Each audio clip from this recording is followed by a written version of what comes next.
Untuk kesempatan pertama, kita akan mendengarkan sharing materi terkait diagnosis COVID-19 yang akan dibawakan oleh Dr. Cleopas Martin Rumende, spesialis penyakit dalam konsultan pulmonologi.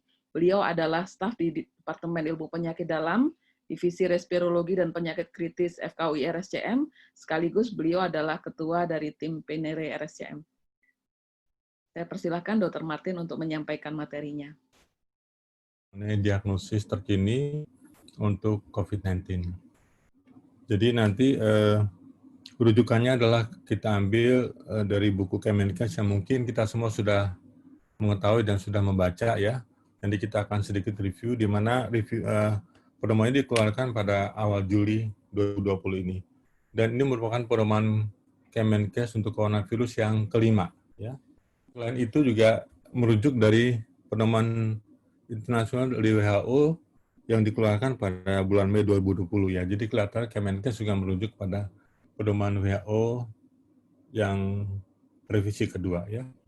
Nah, dalam pedoman Kemenkes WHO ini ada beberapa istilah penting yang sudah digunakan ya.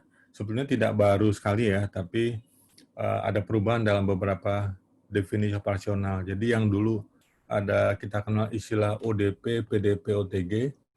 Sekarang ini kita tidak gunakan lagi, tapi kita gunakan istilah baru yang sebetulnya kita juga udah sering dengar ya. Yang berkaitan dengan diagnosis ada istilah kasus suspek, kasus probable, kasus konfirmasi, kontak erat, dan discarded. Discarded mungkin ini sesuatu yang baru. Kemudian untuk kepentingan evaluasi juga ada istilah selesai isolasi dan kematian. Jadi kalau kita lihat ada yang baru, dan tapi ada juga yang sudah sering kita dengar ya. Kita akan coba lihat satu persatu, khususnya berkaitan dengan diagnosis ya. Jadi sekarang kita pakai istilah suspek, probable, atau konfirmasi ya. Jadi kita nggak pakai istilah lagi ODP, PDP, atau OTG ya, tapi suspek, probable, dan konfirmasi.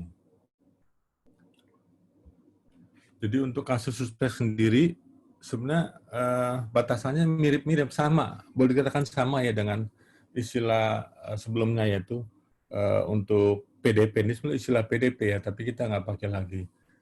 Yaitu kita lihat suspek ini ya pasien dengan gejala ISPA ya, di mana dalam 14 hari terakhir dia pergi atau tinggal di daerah yang melaporkan ada transmisi lokal. Jadi untuk ini udah pasti kita udah termasuk daerah yang udah endemik ya, udah ada transmisi lokal. Kemudian juga untuk batasan kedua, pasien dengan gejala ISPA ya, kemudian ada kontak erat dengan kasus probable atau kasus konfirmasi dalam jangka waktu 14 hari. Ini juga yang sudah kita sering dengar. Dan batasan waktu 14 hari ini berkaitan dengan masa inkubasi dari infeksi coronavirus ya. Dan yang ketiga adalah pasien dengan ISPA berat atau pneumonia berat yang membutuhkan perawatan di rumah sakit dan tidak ada penyebab lain yang kita dapatkan pada saat itu ya. Jadi kalau kita lihat dari kasus suspek ini pasiennya belum dilakukan pemeriksaan untuk PCR ya. Jadi pasien bisa masih berjalan atau sudah dirawat tergantung dari beratnya penyakit. Untuk kasus berikutnya probable, ini mirip-mirip dengan definisi suspek yang ketiga tadi ya. Jadi pasien yang keadaan ISPA berat atau ARDS atau meninggal ya, dengan gambaran klinis yang meyakinkan adanya infeksi COVID-19 dan pemeriksaan PCR belum ada hasil. Jadi kita lihat untuk probable ini kasusnya lebih jelas, lebih meyakinkan adanya infeksi pneumonia berat atau ARDS akibat COVID-19. Sudah tentu gejala ini berdasarkan pemeriksaan anamnesa, pemeriksaan fisik, dan pemeriksaan radiologi. Mungkin kalau kita lihat dari foto torak, gambarannya udah jelas adanya gambaran infiltrat yang khas untuk COVID-19 itu bilateral, diffuse, peripheral, dan terutama di bagian basal. Atau CT scan kita dapatkan gambaran GGO. Jadi gambaran klinis yang meyakinkan ini masuk kriteria probable. Nah untuk sampai kasus ini juga PCR belum ada data ya, belum ada hasil pemeriksaan. Nah, kalau kita lihat tadi ada disinggung ada pneumonia berat, ada ISPA berat, ada ARDS. Ini hanya review saja. Jadi kalau kita melakukan pasien dengan klinis ada gejala ISPA berat ya, jadi kita langsung secara simultan melakukan tata laksana dan mendiagnosis anamnesa, pemeriksaan fisik, tanda vital ya. Langsung kita lihat bagaimana tanda vital berkaitan dengan frekuensi napasnya ya.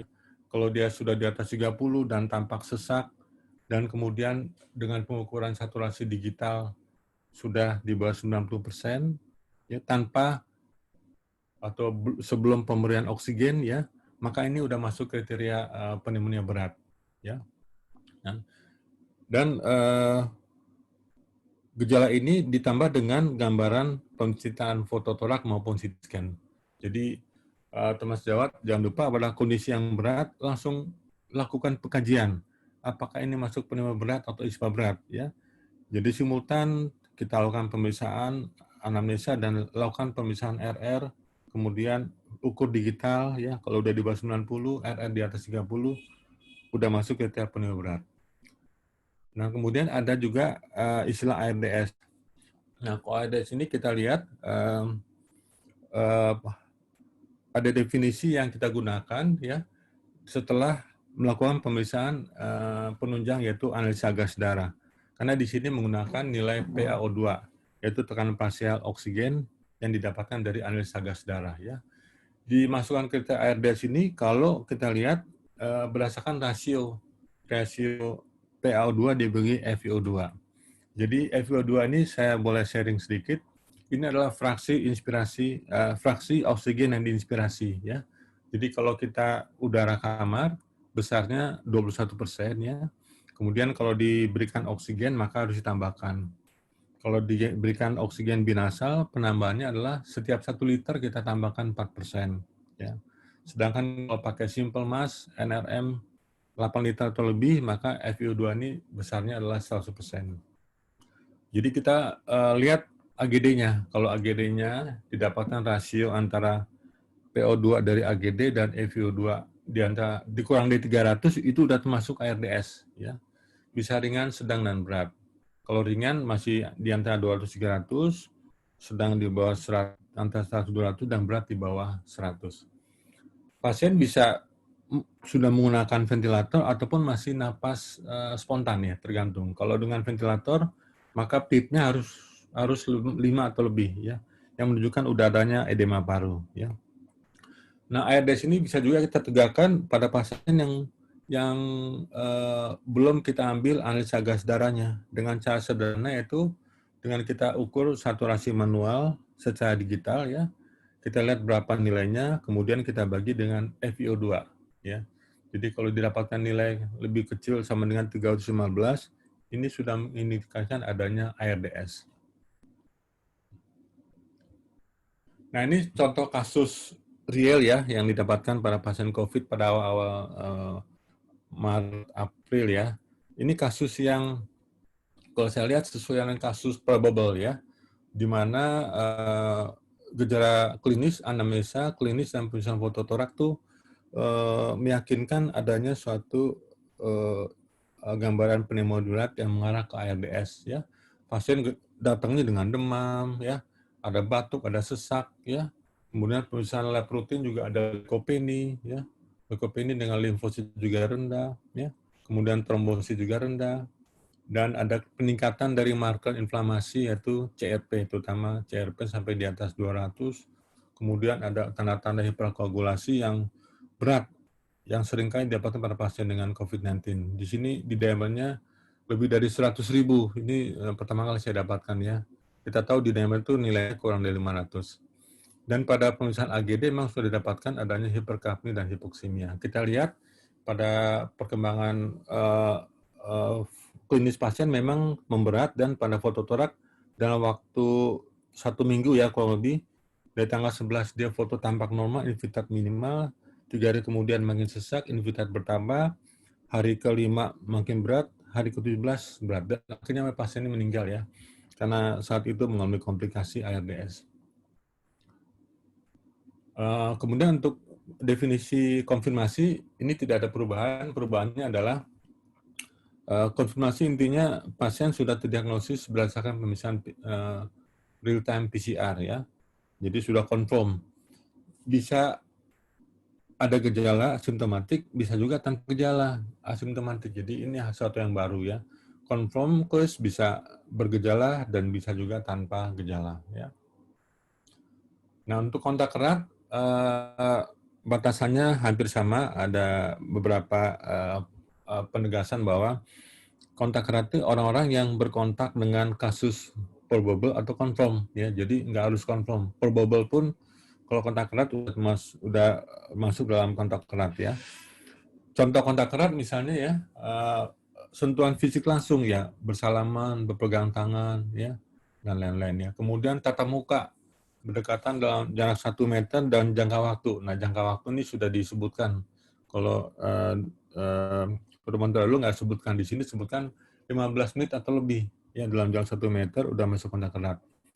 Dan kemudian juga orang atau tenaga kesehatan yang menangani langsung pasien COVID-19 confirm atau probable yang tidak melakukan APD yang standar. Jadi kalau APD-nya standar, memenuhi persyaratan, ya tidak masuk kontak erat ya. Kemudian ada juga pelaku perjalanan. Ini juga ditambahkan dalam kriteria baru ini ya. Ya, pasien melakukan perjalanan domestik luar negeri dalam waktu 14 hari terakhir. Ini berkaitan dengan screening nantinya ya.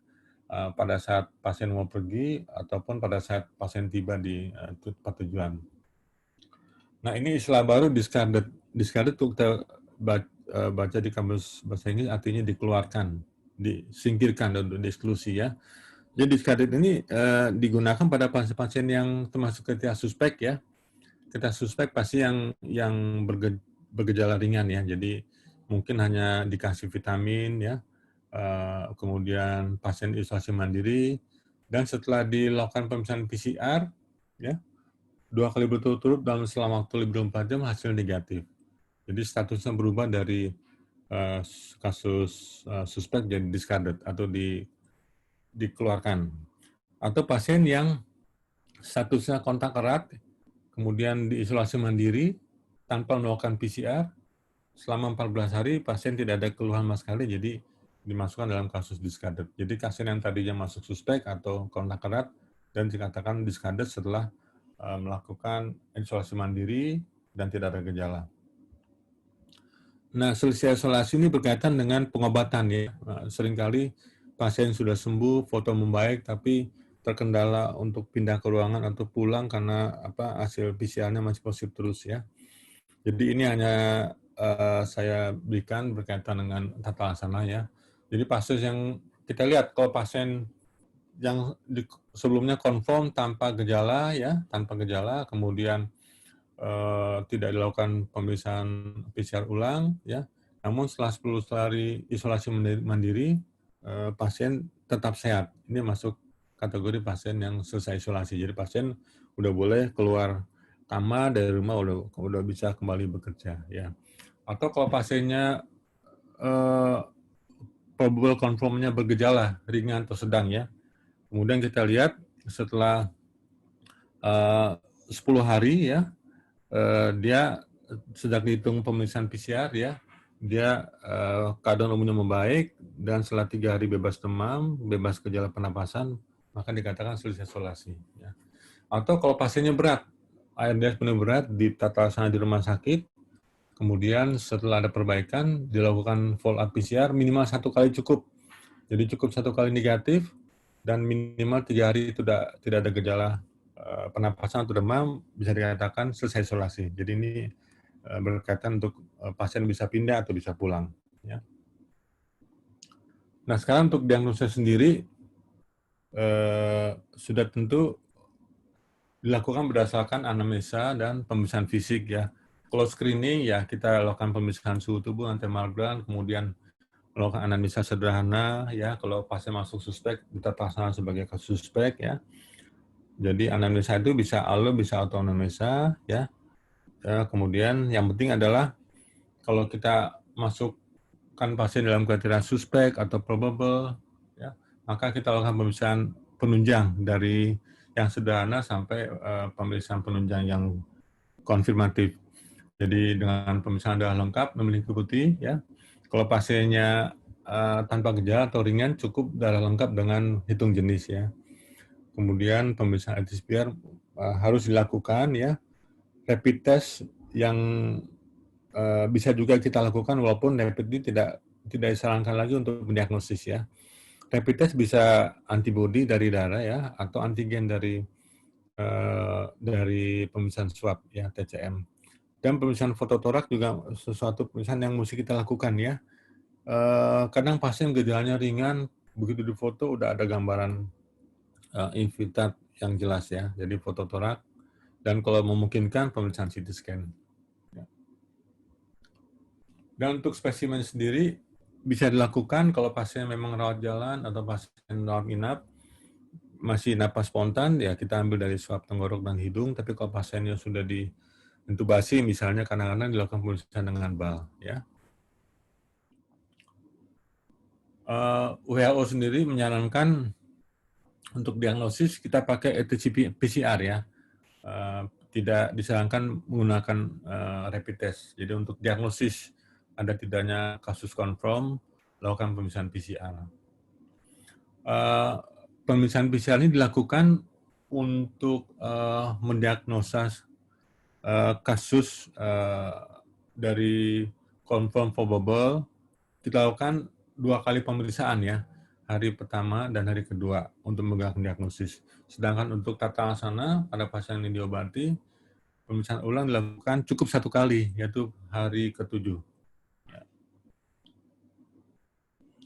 Dan untuk pemeriksaan rapid test TCM, ya, walaupun dia spesifik, ya, tapi kurang sensitif, ya, sehingga seringkali hasilnya negatif palsu. Dan kelebihan pemeriksaan rapid test antigen ini memang karena cepat dan lebih murah, ya. Namun demikian, WHO belum menyarankan pemeriksaan rapid test dengan TCM ini, ya. Jadi tetap untuk mendiagnosa kita merujuk selalu ke swab tenggorok untuk pemeriksaan RT-PCR, ya. Rapid test ini oleh WHO disarankan untuk screening populasi tertentu, misalnya pasien dalam perjalanan, ya, mau pergi atau datang, itu diperiksa rapid karena cepat, ya. Kemudian untuk penelitian epidemiologi pada populasi tertentu, ya, ini rapid. Ya. Jadi saya rasa itu saja yang jadi kalau saya boleh buat resume, jadi istilah untuk COVID-19 ini kita sekarang pakai istilah suspek, probable, dan confirm, dan kontak erat, ya. Sedangkan istilah ODP, PDP, OTG saat ini kita tidak gunakan lagi, ya. Pemeriksaan penunjang yang disarankan, ya, lab rutin dan PCR. Pemeriksaan fototorak seyogyanya kita lakukan, ya, untuk mendiagnosa ada tidaknya kelainan baru, ya. Semikian Dr.